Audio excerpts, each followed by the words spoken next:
रक्त एवं लौह की नीति का अवलंबन किसने किया था? रक्त और लौह की नीति का अवलंबन बिस्मार्क ने किया था। फ्रैंकफर्ट की संधि कब हुई थी? फ्रैंकफर्ट की संधि 1871 में हुई थी।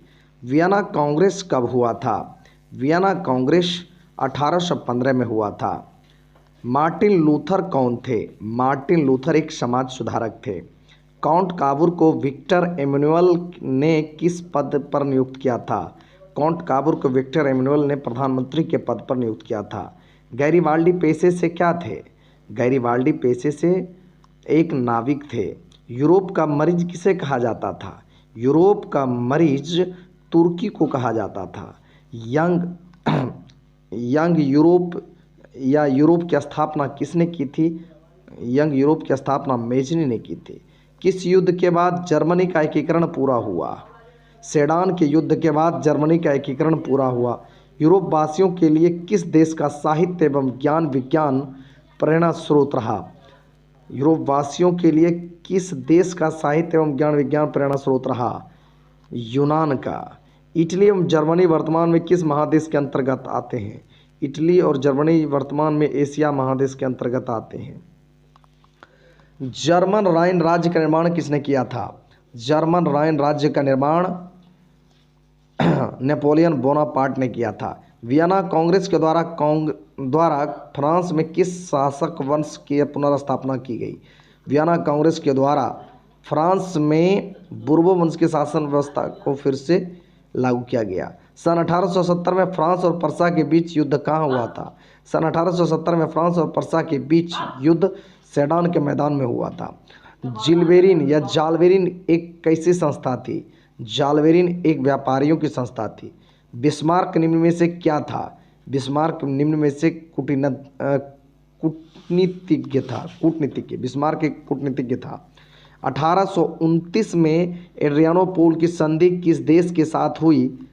1829 में एड्रियानोपोल की संधि तुर्की के साथ हुई। इटली एवं जर्मनी के एकीकरण के विरुद्ध में निम्न में कौन था? इटली और जर्मनी के एकीकरण के विरुद्ध में ऑस्ट्रिया था। मेजनी का संबंध किस संगठन से था? मेजनी का संबंध कार्बोनारी दल से था। यूरोपीय सभ्यता का पालना किसे कहा जाता है? यूरोपीय सभ्यता का पालना यूनान को कहा जाता है। एक्ट ऑफ यूनियन किस वर्ष पारित हुआ? एक्ट ऑफ यूनियन 1688 में पारित हुआ। एक्ट ऑफ यूनियन 1688 में पारित हुआ। नेपोलियन संहिता किस वर्ष लागू की गई? नेपोलियन संहिता 1804 में लागू की गई। वियना कांग्रेस में राष्ट्र सम्मिलित नहीं था? वियना कांग्रेस में जर्मनी राष्ट्र शामिल नहीं था। वियना कांग्रेस में पवित्र संघ की योजना किसने प्रस्तुत की?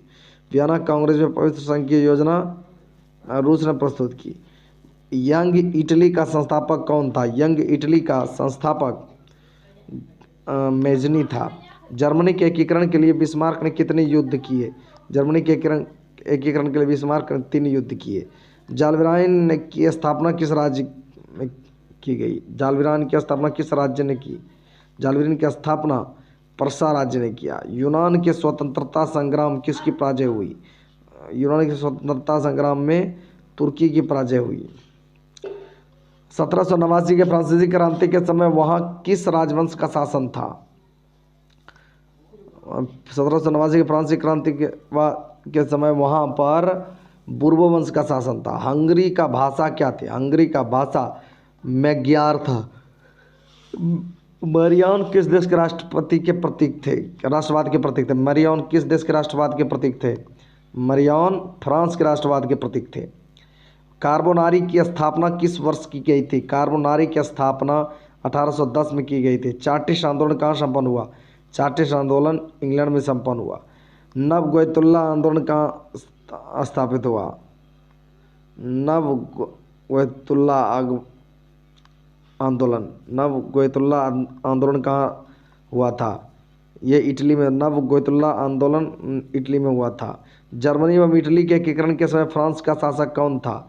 जर्मनी एवं इटली के समय फ्रांस का शासक नेपोलियन तृतीय था। नेपोलियन बोनापार्ट तृतीय।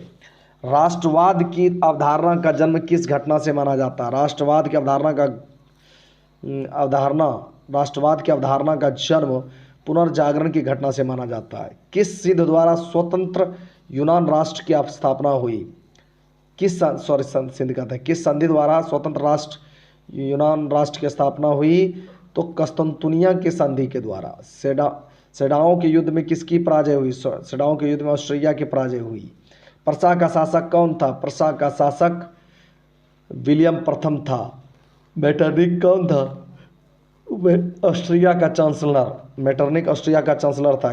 किस संधि द्वारा जर्मनी का एकीकरण हुआ? फ्रैंकफर्ट की संधि द्वारा जर्मनी का एकीकरण हुआ। युवा इटली संस्था का विकास किसने किया? युवा इटली संस्था का विकास मेजनी ने किया। नेपोलियन ने जर्मनी में किस संघ की स्थापना की? नेपोलियन ने जर्मनी में राइन संघ की स्थापना की। सार्डिनिया पिडमाउंट का शासक कौन था? सार्डिनिया पिडमाउंट का शासक विक्टर एमेनुअल था। लाल कुर्ते के टुकड़े का गठन किसने किया था? लाल कुर्ते के टुकड़े का गठन गैरिबाल्डी ने किया था। धन्यवाद। यदि वीडियो अच्छी लगी हो तो चैनल को लाइक करें, वीडियो को लाइक करें, चैनल को सब्सक्राइब करें और लोगों में शेयर करें, ज़्यादा से ज़्यादा बच्चों को लाभ मिले। और इसी तरह का हम हर एक चैप्टर का एक नंबरिया लेकर आएंगे। आप लोग लोगों में शेयर कीजिए। जब तक मिलते हैं अगले दिन, तब तक मस्त रहिए, ज़बरदस्त रहिए। जय हिंद, जय भारत।